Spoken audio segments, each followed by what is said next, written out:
မျောကင်ကြီးပဲနော်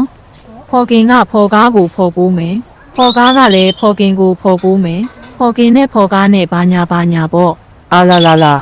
နော်ကုတ်ကလည်းနော်ကီကိုနှောင်းနော်ကီကလည်းနော်ကုတ်ကိုနှောင်းအရန်ဖော်ကင်တာပဲဘေဘီရဲ့ အဲ့ဒါဆိုဘေဘီနဲ့ကိုနဲ့ဖော်ကင်ကြမယ်လေ ကက်မယ်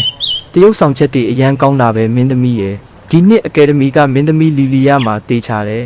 တော်ပါပြီဒရိုက်တာကြီးရဲ့လီလီက10နှစ်ဆက်တိုက်အကယ်ဒမီစုတေးနှစ်တိုင်းစုခူးလာတာဆိုတော့အခြားမင်းသမီးတွေကိုအားနာလို့ပါ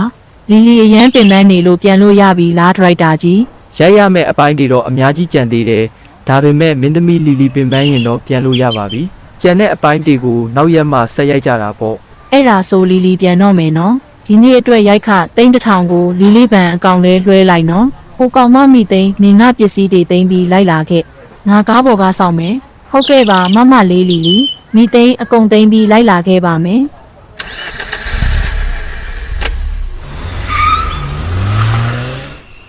နင်ပစ္စည်းတွေနေရာချပြီးရင်လစ်လို့ရပြီနော်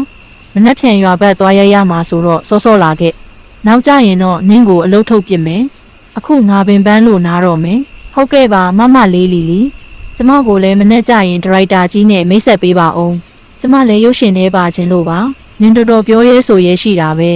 နင်းလိုအိမ်ပေါ်မကပါခြင်းတာလားပါခြင်းရင်အိမ်သာထဲသွားပါလိုက်နင်းအလုံးနေလှုပ်ဆန်းပါမမီတဲ့ပန်းကိုမခူးကျင်စမ်းပါနဲ့ကွယ်